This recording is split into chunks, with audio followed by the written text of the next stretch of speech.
Assalamualaikum warahmatullahi wabarakatuh. Selamat siang, para penonton dan teman-teman sekalian. Perkenalkan, nama saya Ahmad Rizky dari Fakultas Perikanan dan Ilmu Kelautan Universitas Brawijaya, Prodi Agrobisnis Perikanan, kelompok 2, yang akan membahas tentang kelas Agnatha dan kelas Chondrichthyes pada mata kuliah Ikthyologi. Yang pasti saya tidak membahas sendirian. Saya bersama 9 rekan saya yang beratasnamakan 1. Betavian Erlangga, 2. Deviana Widyastuti, 3. Riza Putri Amalia, 4. Exhora Maulida Rifandini, 5. Ricky Federico, 6.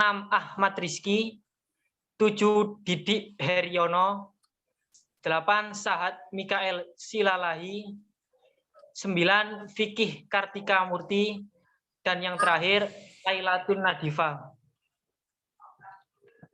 Pada kesempatan kali ini, pertama-tama kita akan buka mengenai apa itu Agnatha. Agnatha sendiri berasal dari bahasa Yunani yang berarti A, tidak, dan ginata yang berarti rahang. Jadi, Agnatha adalah hewan yang tidak memiliki rahang. Agnatha sebenarnya sudah masuk superkelas yang di dalamnya terdapat beberapa kelas, namun kebanyakan sudah punah. Superkelas ini memiliki nama lain atau kelas bernama Cyclostomata yang berarti bermulut bundar, dan kelas ini masih bertahan hingga sekarang.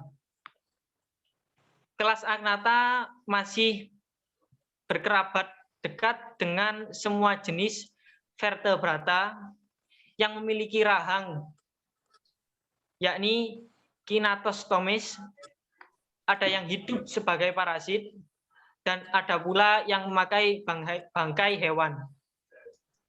Dalam kelas ini masih tergolong hewan primitif, yakni memiliki badan lonjong layaknya belut, memiliki mulut penghisap berbentuk bundar, memiliki sirip gang tidak berpasangan, dan memiliki tubuh gang tersusun dari tulang rawan. Berikut ini adalah ilustrasi dari kelas Agnatha. Kelas Agnatha ini tergolong Sailampre atau lampre laut. Lampre laut merupakan spesies parasit yang bisa kita lihat pada gambar berikut ini. Mereka menempel pada tubuh ikan dan menghisap darah ikan tersebut atau menghisap darah inangnya. Untuk ciri-ciri Agnatha lebih jelasnya akan dijelaskan oleh rekan saya. Untuk waktu dan tempat, kami persilahkan. Terima kasih atas waktu yang diberikan. Di sini saya akan menjelaskan ciri-ciri dari Agnatha. 1. Agnatha memiliki badan memanjang berbentuk silinder dan mirip belut. Yang kedua, Agnatha memiliki sirip tengah dorsal yang disokong oleh tulang-tulang sirip atau tulang rawan. Yang ketiga, mulutnya bertipe ventroanterior. Yang keempat, tengkorak kepala dan lengkung insang terdiri dari tulang rawan. Yang kelima, notochord dilengkapi aksus neuralis yang tidak sempurna. Notochord ini sebagai pendukung tubuh. Yang keenam, jantung yang terdiri dari serambi dan bilik. Next. 7. Sel darah merah berbentuk bulat dan memiliki inti. Juga terdapat sel darah putih. 8. Memiliki insang yang berbentuk kantong dan berjumlah 6-14 pasang. 9. Temperatur tubuh poikilotermis. Itu Agnatha termasuk sebagai hewan yang berdarah dingin. 10. Gonad tidak memiliki saluran ke urogenital papilla. 11. Terjadi pembuahan di luar tubuh. 12. Otaknya berkembang baik dengan 8-10 pasang saraf kranial. Next.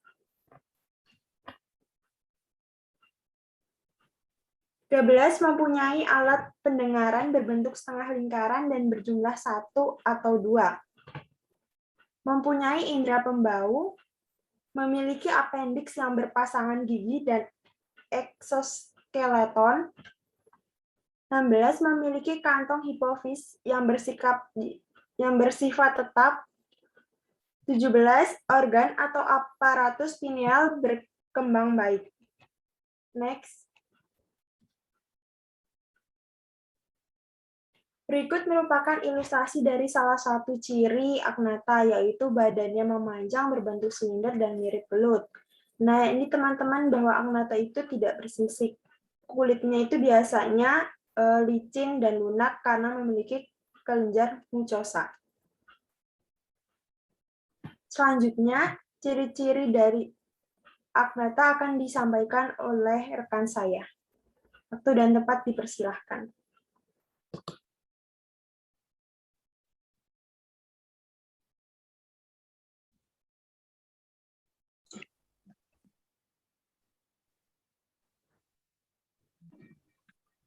Terima kasih atas waktu yang sudah diberikan. Di sini saya akan melanjutkan penjelasan mengenai ciri dari agnatha. Ciri yang selanjutnya adalah agnatha mempunyai mulut penghisap berbentuk melingkar. Ciri selanjutnya dari hewan agnatha yakni memiliki mulut penghisap yang ada pada bagian ujung tubuhnya, tepatnya sepasang dengan bagian kepala. Jika diperhatikan dengan seksama pada gambar tersebut, hewan ini memiliki bentuk mulut melingkar seperti moncong, mempunyai gigi dengan bentuk menyerupai parut, serta tidak memiliki rahang. Slide selanjutnya.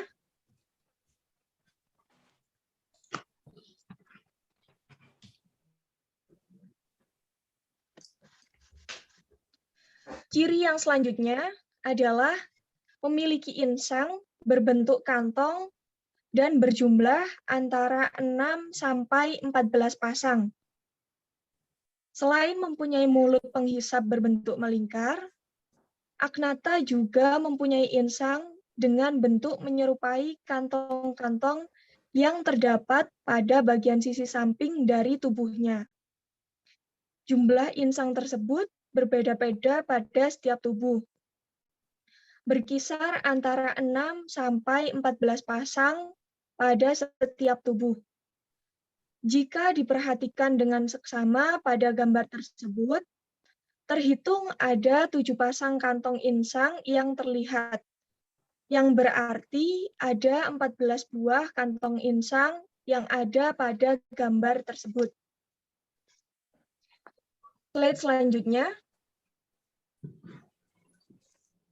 Selanjutnya, kita akan membahas mengenai ordo dari kelas agnatha. Kelas agnatha memiliki 2 ordo, yakni Myxiniformes atau Hagfischs dan Petromyzontiformia atau Lampres. Ordo yang pertama adalah ordo Myxinoformes atau Hagfischs. Ordo Myxinoformes atau Hagfischs